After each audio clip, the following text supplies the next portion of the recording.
Tanse, I'm Krisanachkate. Welcome to APTN National News. Thank you for joining us. The Marten Falls First Nation, located in north central Ontario, a community that has been under a boil water advisory for almost 2 decades, has called a state of emergency this week following a recent wastewater spill and ongoing water treatment plant and drinking water issues. Marten Falls called the state of emergency on Monday. Last Friday, there was a sewage spill, and the chief says the wastewater lift system broke and raw sewage has been releasing into the Albany River. The chief says repairs are urgently needed, and it will need to be replaced with a larger, more modern facility to support the population. Their wastewater report recommendations have been repeatedly ignored by the Indigenous Services Canada as their infrastructure is aging and inadequate. The First Nation also says bottled water funding has been completely cut by Indigenous Services since 2022, leaving Marten Falls covering the costs independently and placing further strain on the community's financial resources. The First Nation is part of a class action on safe drinking water, and it has been settled, but the next steps have yet to be implemented. Indigenous Services Canada says it has been working with the community to address the concerns, and the issue of the raw water intake was supposed to be addressed by the fall of this year. About 200 people from the Kashaan First Nation in Northern Ontario are being evacuated to Thunder Bay due to water treatment plant issues that don't seem to be going away anytime soon.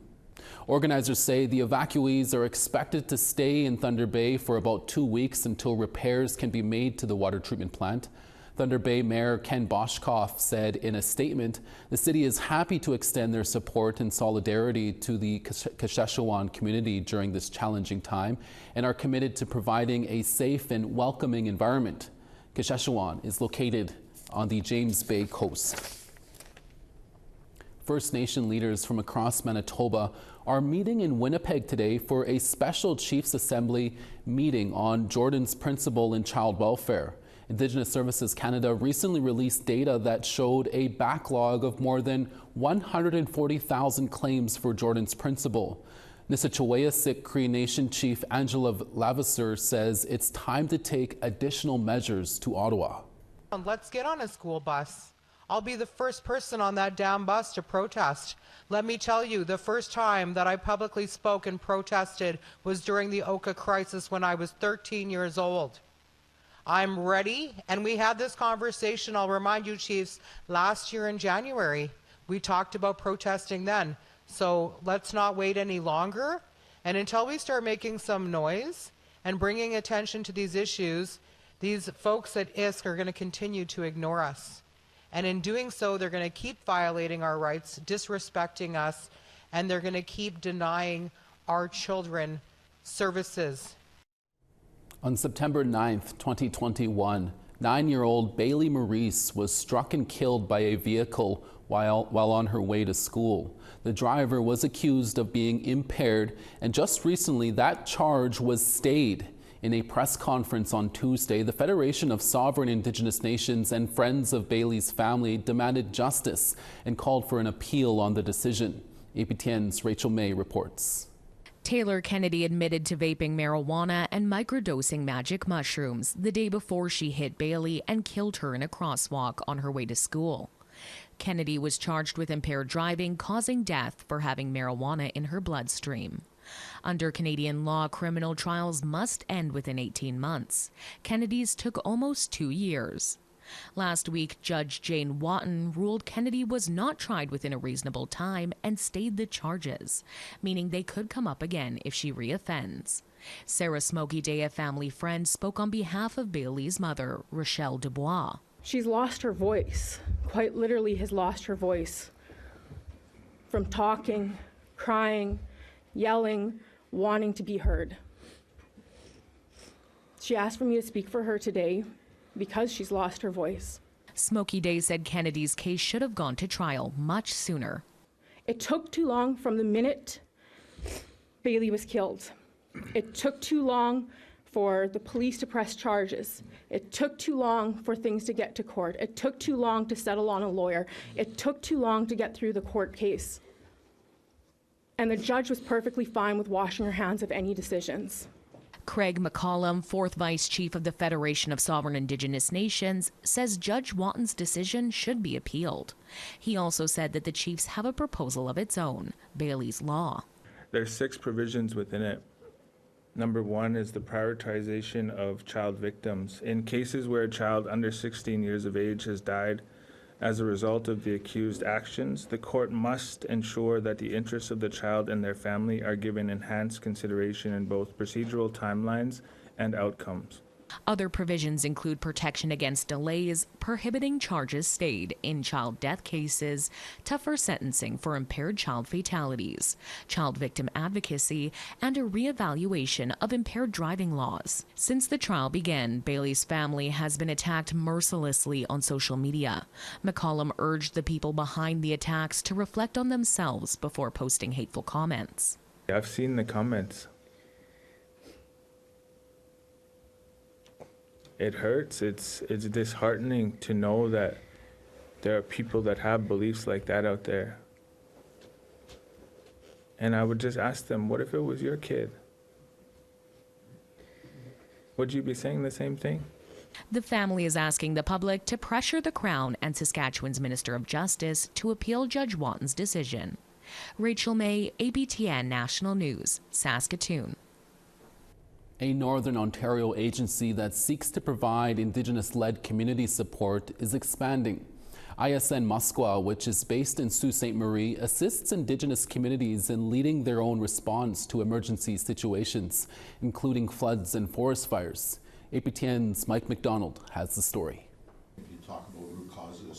This is ISN Musqueam's Indigenous Emergency Operations Centre, which is a first in Canada. It is owned by the Missinaibi Cree First Nation, and one of its main objectives is training community support personnel to assist with emergency response efforts in First Nation communities. Probably the biggest responsibility bestowed upon us as a chief of a community saying, take care of my people.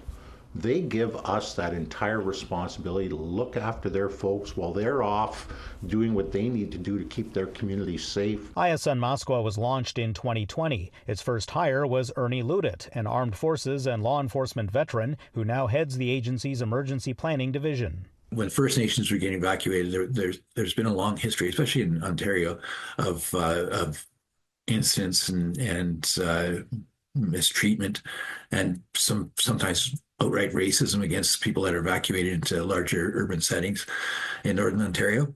So our whole goal was to make evacuations seem more like an unexpected gathering. On the ground are community support personnel who are trained to deal with a variety of challenges, not just evacuation support. We assist with a lot of first response calls, whether it be to like domestic abuse, drug, alcohol calls, mental health calls. We also do a lot of youth programming within the communities that we're in, as well as helping out elders and that sort of stuff. And that trust and that communication, that First Nations supporting First Nations is that core value that we live by. And communities and partnerships and again, those relationships are built on that mutual respect. ISN Musqueam has expanded from its base in Northern Ontario and is servicing parts of Northern Manitoba. The Missinaibi Cree First Nation is also working with ISN Musqueam to develop an incident host site on its lands, though that is still early in the planning stages. Mike McDonald, APTN National News, Sault Ste. Marie. A Northern First Nation is making an investment in a Canadian mining company. Tagu Nation in the Cochrane District is investing $20 million in the Canada Nickel Company. Both say it will advance Canada Nickel's Crawford Nickel Cobalt Sulfide project in the Timmins area of northeastern Ontario. This is believed to be the largest known direct investment by a First Nation into a critical minerals mining project. And from our In Case You Missed It file, after one of the most tumultuous few days on Parliament Hill in recent memory, MPs are now officially on a holiday break. I declare the motion carried. They voted in favor of adjourning the House this week, with the votes being 177 to 140. MPs are not slated to return to Parliament Hill now until Monday, January 27th. We now want to tell you about this week's web poll question. Over on our website, we ask, do you think the federal government should establish an Indigenous human rights tribunal? Your answers are yes, no, or unsure. Have your say at www.aptnnews.ca. Coming up next, we'll take you to Regina, where a powwow program is creating the next generation of singers. We're back in about 3 minutes. Stay with us.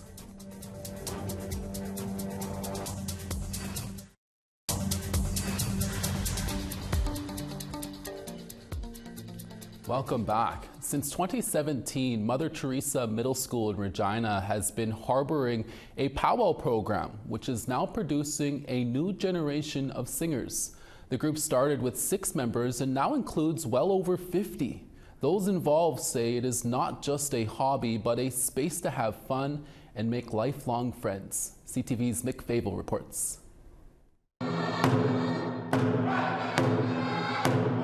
The Buffalo Boys Drum Group making a televised appearance for a good cause. For a number of years, the youth drum group has been performing at powwows and events, making a name for themselves and becoming much more than a school program.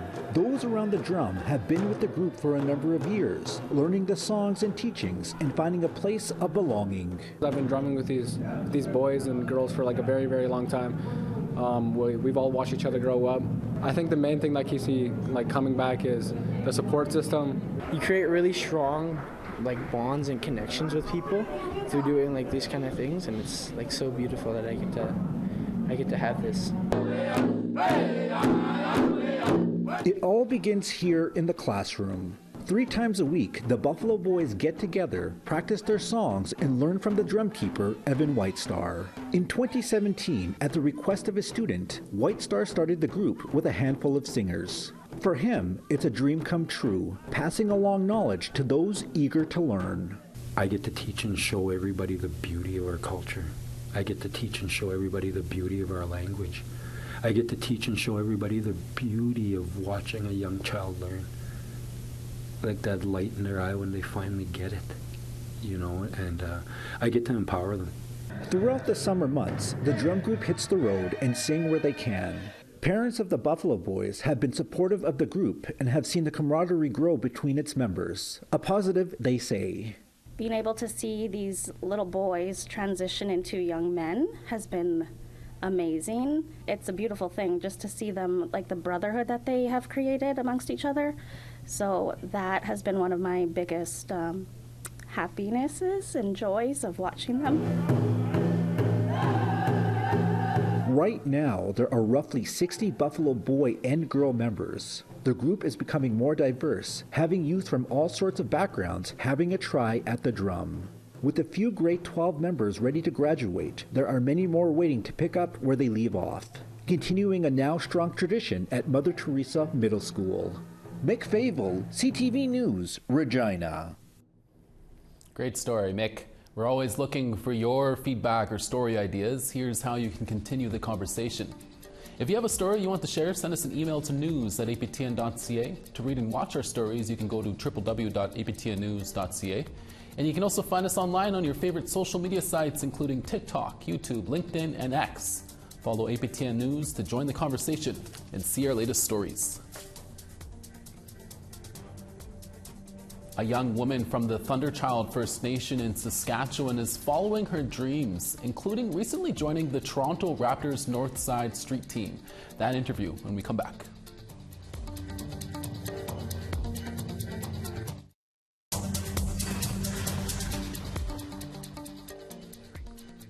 Starting on the east, Halifax sunny and 7, Charlottetown partly cloudy and 5, Cartwright 4, Kuujjuaq -16. St. Jovite 2, Quebec City 2. Ottawa 2, Sault Ste. Marie 0. Wawa -5, Thunder Bay -12. -27 in Churchill, Thompson -28. Gimli -21, Winnipeg -19. Regina -24 and partly cloudy. Saskatoon -24. -35 in Uranium City. Buffalo Narrows -31. Grand Prairie -19. Peace River -22. -14 in Medicine Hat. Lethbridge -2. 8 in Campbell River. 2 in Quesnel. Sand Spit 9. Deeds Lake -21.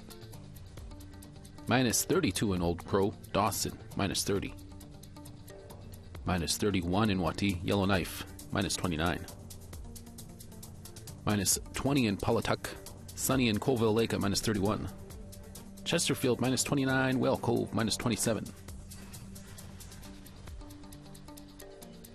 And Clyde River -23. Iqaluit -23. Our next guest grew up dancing jingle at powwows across the prairies and went on to study dance with 3 prestigious universities in Ontario. Madison Noon is from the Thunderchild First Nation in Saskatchewan, north of North Battleford. She can now add member of the Toronto Raptors street team to her resume after a 7-hour audition in September that included 400 other competitors. Madison Noon recently spoke to our Dennis Ward from Toronto. Here's that interview. Madison, thanks so much for being with us here, and congrats on everything. Can you tell us what it was like to be accepted as part of the Toronto Raptors Northside crew? Oh, it's been amazing. It's such an overwhelming feeling of honoring my people on such a wide stage.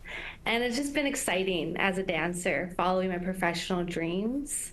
And also it's been such a journey as an Indigenous dancer in this industry, and just being able to really follow my path that I had in mind as a young child. For those who maybe aren't familiar with the Raptors Northside crew, can you tell us a little bit about them and the journey so far for yourself?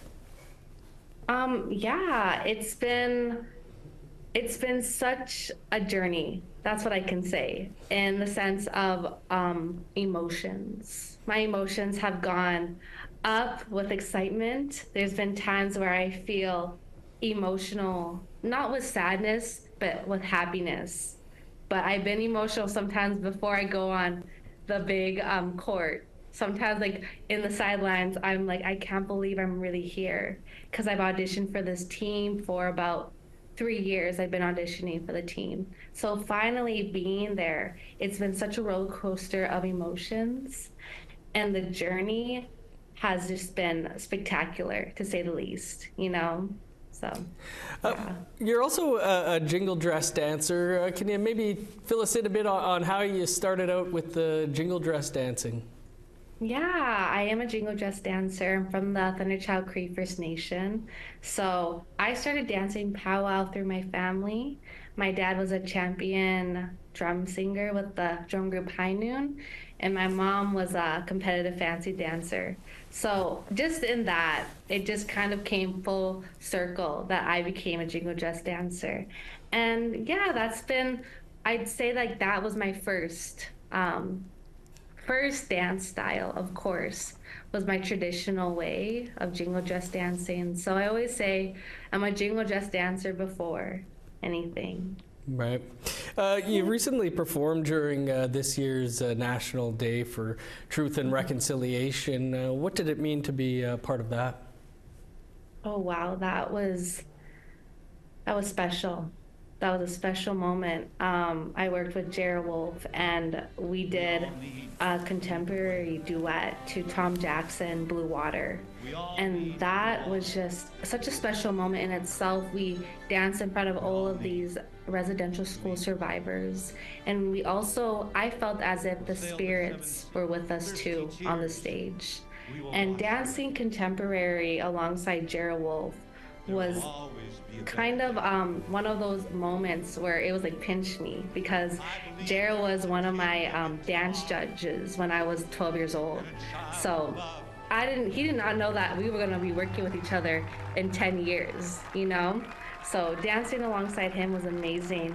And just being in Ottawa and in front of the Parliament buildings and just dancing there, it was definitely something I will never forget. It will be something as I grow older in my professional career, I will talk about that because it was so beautiful and amazing.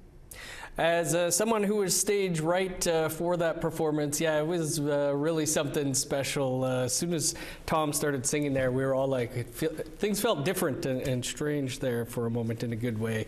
I guess, yeah, how did you like your jingle dress dancing at a young age, but what drove you into wanting a career in dance and the arts?